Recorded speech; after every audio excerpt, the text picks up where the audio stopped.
Hello everyone, welcome to my YouTube channel. आज हम physical science का मैक्रो लेसन प्लान 40 डिस्कस करेंगे। जब भी हम कोई लेसन प्लान बनाते हैं तो उसमें कुछ जनरल इन्फॉर्मेशन फिल करते हैं, जैसे कि सब्जेक्ट हमारा फिज़िकल साइंस है। टॉपिक आज हमने एटमॉस्फेयर लिया है और ये क्लास 6 का टॉपिक है। डेट और पीरियड आप वही फिल करेंगे जिस भी डेट में आप ये बच्चों को लेसन प्लान पढ़ा रहे हो। देन आते हैं हमारे जनरल ऑब्जेक्टिव्स। जो हमारे जनरल ऑब्जेक्टिव्स होते हैं वो सब्जेक्ट ओरिएंटेड होते हैं, यानी कि अगर हम बच्चों को सब्जेक्ट फिजिकल साइंस पढ़ा रहे हैं तो हमारे क्या ऑब्जेक्टिव्स होने चाहिए, क्या उद्देश्य होने चाहिए। अगर हम बच्चों को फिजिकल साइंस पढ़ा रहे हैं तो उनमें वैल्यूज़, एटीट्यूड, एथिक्स डेवलप होगा। उनकी जो एक्टिविटी है वो फास्ट होगी, मतलब वो उसे अच्छे से समझ पाएंगे तो ज़्यादा अच्छे से लर्न कर पाएंगे। उनमें प्रॉब्लम सॉल्विंग एबिलिटी आ जाएगी स्टूडेंट्स में, और उनके फिजिकल साइंस को सीख कर वो उसमें नए आइडियाज़ दे सकते हैं, अपनी लाइफ में यूज़ कर सकते हैं, इम्प्रूवमेंट कर सकते हैं। तो ये सभी ऑब्जेक्टिव्स हमारे जनरल ऑब्जेक्टिव्स में आते हैं। देन आते हैं हमारे स्पेसिफिक ऑब्जेक्टिव्स। जो हमारे स्पेसिफिक ऑब्जेक्टिव्स होते हैं वो टॉपिक ओरिएंटेड होते हैं, यानी कि अगर हम टॉपिक बच्चों को एटमॉस्फेयर पढ़ा रहे हैं तो एटमॉस्फेयर पढ़ाने के हमारे क्या ऑब्जेक्टिव्स होने चाहिए। तो अगर हम बच्चों को एटमॉस्फेयर पढ़ा रहे हैं तो वो बच्चे अच्छे से समझ पाएंगे, डिफाइन कर पाएंगे, वो उसकी कंपोजिशन को समझ पाएंगे, वो उसे डेली लाइफ से रिलेट करके उसे समझ सकते हैं, अच्छे से यूज़ कर सकते हैं कुछ उसके लिए। ये सभी ऑब्जेक्टिव जो भी हमारे टॉपिक से रिलेटेड है ये सभी स्पेसिफिक ऑब्जेक्टिव्स में आएंगे। देन आते हैं material aid. Chalk, duster, pointer, chart, roller board etcetera, इन सब की हेल्प से प्यूपल टीचर बच्चों को लेसन प्लान पढ़ाते हैं। देन आता है previous knowledge. Students have previous knowledge about atmosphere. Then आते हैं हमारे इंट्रोडक्टरी क्वेश्चन। जो हम इंट्रोडक्टरी क्वेश्चन पूछने का जो मेन एम होता है वो ये है कि एक तो बच्चों की प्रीवियस नॉलेज पता चल जाए, हमें उन्हें पहले से कितना आता है। देन हमारा जो दूसरा मेन एम है वो ये है कि बच्चों को इंटरेस्ट डेवलप कर पाएँ जो भी हम टॉपिक उन्हें पढ़ाने वाले हैं। मान लीजिए अगर आप प्यूपल टीचर हैं और क्लासरूम में पढ़ाने जा रहे हैं तो आप एकदम से पूछने लगे कि एटमॉस्फेयर की कंपोजिशन बताओ, उसे एक्सप्लेन करो, तो बच्चों को ना कोई इंटरेस्ट आएगा ना वो बता पाएंगे। तो हम क्या करते हैं, पहले कुछ इंट्रोडक्टरी क्वेश्चन पूछते हैं और फिर उनका उससे इंटरेस्ट भी डेवलप होता है, क्यूरियोसिटी भी आती है कि क्या आज हम जानने वाले हैं नया। तो इसमें क्या होता है, एक जिगजैग पैटर्न फॉलो होता है इन्हें बनाने का। जैसे कि जो क्वेश्चन फर्स्ट का आंसर है उससे रिलेट करके हम नेक्स्ट क्वेश्चन पूछेंगे, फिर जो उसका आंसर आएगा उससे रिलेट करके नेक्स्ट, तो इस तरह से हम उन्हें अपने लास्ट टॉपिक तक ले आएंगे। इसमें दो कॉलम बनेंगे, एक है प्यूपल टीचर एक्टिविटी और एक है students activity. Pupil teacher activity में question first, name the gas which is used for breathing. तो आपको सभी को पता है ऑक्सीजन यूज़ होती है। Then from where do we get oxygen. तो ऑक्सीजन हमें कहाँ से मिलती है, ट्रीज से या प्लांट से। Then third, which gas used by plant और trees to prepare their food. तो प्लांट्स कौन सी गैस यूज़ करते हैं, वो तो कार्बन डाइऑक्साइड करते हैं। Then fourth, what do we find all these, where do we find all these gases. तो ये सब गैसेज हमें कहाँ मिलती हैं, एटमॉस्फेयर में। Then what do you understand by atmosphere. तो ये हमारा आ गया प्रॉब्लमेटिक आंसर, बच्चे इसे अच्छे से ना बता पाए कि एटमॉस्फेयर क्या होता है। तो अब pupil teacher statement of the aim बोल देंगे, students today we will study about atmosphere. Then आता है हमारा फर्स्ट टीचिंग पॉइंट। जो भी हम पढ़ाने जाते हैं बच्चों को लेसन प्लान में तो उसके लिए हमें कुछ टीचिंग पॉइंट सेलेक्ट करने होते हैं, जैसे कि फर्स्ट लिया हमने एटमॉस्फेयर। देन आता है expected behaviour objectives. Students will be able to connect previous knowledge to the new knowledge. Then आता है हमारा टीचिंग लर्निंग एक्सपीरियंस। उसमें प्यूपल टीचर एक्टिविटी आती है सबसे पहले, जिसमें प्यूपल टीचर डेवलपिंग क्वेश्चंस पूछते हैं। देन हमारा नेक्स्ट कॉलम बनता है स्टूडेंट्स एक्टिविटी का। देन टीचिंग मेथड और टेक्निक, जो भी प्यूपल टीचर यूज़ करते हैं मेथड, वो इसमें लिखा जाएगा। देन आता है लास्ट में इवैल्यूएशन क्वेश्चन का कॉलम। सबसे फर्स्ट क्वेश्चन डेवलपिंग, जो क्वेश्चंस होते हैं वो बिल्कुल मेन टॉपिक से कनेक्ट करके प्यूपल टीचर पूछते हैं, जिससे बच्चों को लॉजिकल वे में उनका आंसर कर पाएँ। Question first is name some gases found in atmosphere. तो सब आराम से बता देंगे, oxygen, ozone, nitrogen, carbon dioxide. Then second, why atmosphere is called a protective layer of earth. तो एटमॉस्फेयर को प्रोटेक्टिव लेयर अर्थ का क्यों बोला जाता है। ये प्रॉब्लमेटिक आंसर आ जाएगा, तो प्यूपल टीचर अब इसको एक्सप्लेन करेंगे कि क्यों कहा जाता है। देन आता है हमारा टीचिंग मैथड या टेक्निक। तो ये क्वेश्चन आंसर मैथड है, क्योंकि प्यूपल टीचर ने यहाँ पे बच्चों से डेवलपिंग क्वेश्चंस पूछे और उन्होंने आंसर किया है, तो ये हमारा टीचिंग मैथड में लिख दिया है। देन आती है हमारी प्यूपल टीचर स्टेटमेंट। तो अभी वो बताएंगे क्या होता है ये atmosphere. Atmosphere is a protective layer of gases that shelters of life, all life on earth. Atmosphere में क्या है, मिक्सचर ऑफ गैसेज ही है, तो उनकी एक लेयर बनी होती है जो लाइफ ऑन अर्थ, जो मतलब लाइफ को सपोर्ट करती है अर्थ पे। It is a blanket of gases that surrounds earth. It is held near the surface of the planet of earth's gravitational attraction. Then nitrogen, oxygen, argon form the three main constitute of the atmosphere. तो जो three main gases है, मतलब इनका जो constituent है वो सबसे ज़्यादा है एटमॉस्फेयर में, वो है नाइट्रोजन, ऑक्सीजन और आर्गन।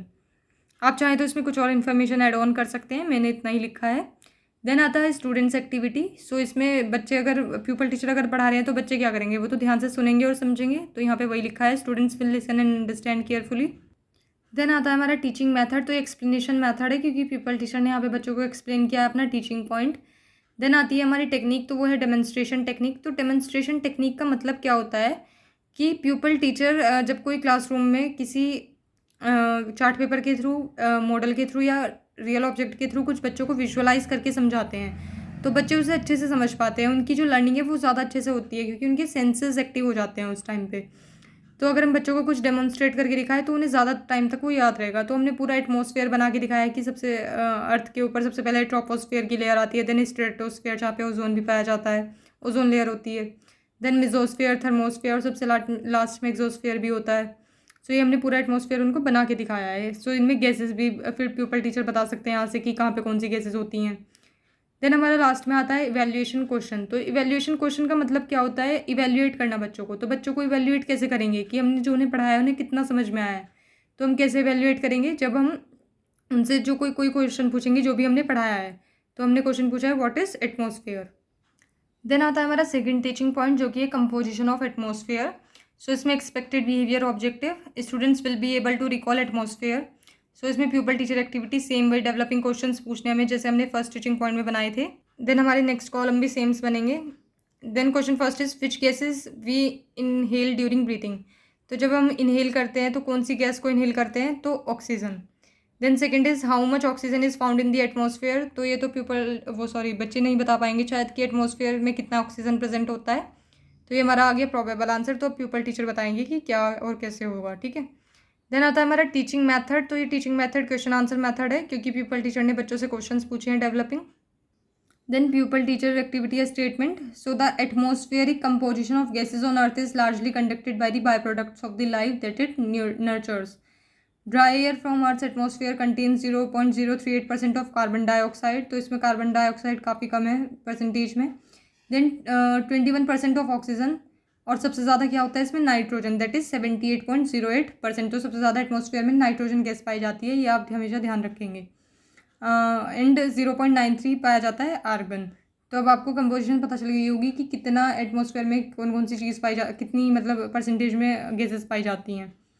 देन आती है हमारी students activity. So students will listen and understand carefully, क्योंकि प्यूपल टीचर समझा रहे हैं तो वो तो ध्यानपूर्वक सुनेंगे और समझेंगे। देन आता है हमारा टीचिंग मेथड। तो एक्सप्लेनेशन मेथड है क्योंकि प्यूपल टीचर ने यहाँ पे एक्सप्लेन किया है अपना टीचिंग पॉइंट। देन सबसे लास्ट में आता है हमारा evaluation question. So what is composition of atmosphere. तो अब बच्चे आराम से बता देंगे क्योंकि हम समझा चुके हैं प्यूपल टीचर। देन आता है हमारा third teaching point, features of the atmosphere. So expected behaviour objective, students will be able to connect previous knowledge to new knowledge. Then आएगा इसमें प्यूपल टीचर एक्टिविटी में डेवलपिंग क्वेश्चन, सेम वही columns बनेंगे जो पहले फर्स्ट टू टीचिंग पॉइंट में बने थे। So question first is how much nitrogen is found in the atmosphere. तो अब बच्चे आराम से बता देंगे कि 78.08%। Then question second is what is the features of atmosphere. तो ये हमारा प्रॉब्लमेटिक आंसर आ जाएगा, बच्चे से में भी ना बता पाएँ तो प्यूपल टीचर बताएंगे फीचर्स एटमॉस्फेयर के। देन हमारा जो टीचिंग मेथड है क्वेश्चन आंसर मेथड है क्योंकि डेवलपिंग क्वेश्चन पूछे गए हैं तो वो मेथड हमें यहाँ लिख देना है। देन आता है pupil teacher statement. So some important features of atmosphere are, first, protect life from harmful radiation from the sun. तो एटमॉस्फेयर का काम क्या होता है कि वो जो हार्मफुल रेडिएशन आती है सन की तो वो उसे रोके एक तरह से, क्योंकि आपने ये पढ़ा है पहले भी कि वो एक लेयर का काम करता है एटमॉस्फेयर जो गैसेज होती हैं उसमें। Then second, plays a major role in earth water cycle. तो वाटर साइकिल में भी एटमॉस्फेयर का एक मेजर रोल होता है। देन थर्ड, अगर आपने वाटर साइकिल पढ़ी है अपनी पहली क्लासेस में तो आपको पता होगा। Then third, help keeps the climate on earth moderate. तो ये तो है ही कि वो क्लाइमेट को मॉडरेट रखता है। मान लीजिए अगर सन की रेडिएशन आ रही है तो वो उसे भी अर्थ को बचाता है। तो वो एक तरह से क्लाइमेट जो है अर्थ का वो मॉडरेट रखता है, ना ज़्यादा कम ना ज़्यादा तेज़। देन आता है स्टूडेंट्स एक्टिविटी का कॉलम। तो बच्चे ध्यान से सुनेंगे और समझेंगे, will listen and understand carefully. Then हमारा टीचिंग मेथड एक्सप्लेनेशन मेथड है क्योंकि प्यूपल टीचर ने यहाँ पे एक्सप्लेन किया है। देन आता है हमारा इवैल्यूएशन क्वेश्चन सबसे लास्ट में। तो what are the features of atmosphere. Then last में आता है हमारा रिकैप्चुलेशन। तो रिकैप्चुलेशन का मतलब होता है रिकैप, यानी कि एक तरह का रिवीजन करना जो भी प्यूपल टीचर ने अब तक तीनों टीचिंग पॉइंट में पढ़ाया है। तो प्यूपल टीचर रिवीजन कैसे करा सकते हैं, किसी ट्रू फॉल्स की फॉर्म में या शॉर्ट क्वेश्चन पूछ के या फिर फिलअप की फॉर्म में। So first is which is called the protective layer of earth dash. Then second, the oxygen is 78.08%। तो इसमें बताना है कि ये ट्रू है या फॉल्स है। Then third, how much carbon dioxide is found in the atmosphere. So इस तरह से हम उनका रिवीजन करा सकते हैं। देन आता है हमारा black board work. So black board work का मतलब होता है प्यूपल टीचर जब क्लासरूम में जाते हैं तो वो कोई ना कोई ब्लैक बोर्ड एक्टिविटी ज़रूर करते हैं, यानी कि कुछ भी ब्लैक बोर्ड पे डेफिनेशन, फ्लो चार्ट या टॉपिक से रिलेटेड डायग्राम बना के दिखाएंगे, तो उसका एक मिनिएचर यहाँ पे लगाना होता है। देन सबसे लास्ट में आता है हमारा होमवर्क। सो ये बहुत इंपॉर्टेंट होता है पूरा अपना काम करने के लिए। तो नेक्स्ट डे आके प्यूपल टीचर इसको चेक भी करते हैं। So question first is define the composition of atmosphere, then second write two features of atmosphere. तो यहाँ पे आके हमारा लेसन प्लान खत्म होता है। अगर आपको ये वीडियो पसंद आई हो then please like, share and subscribe the channel. Thank you.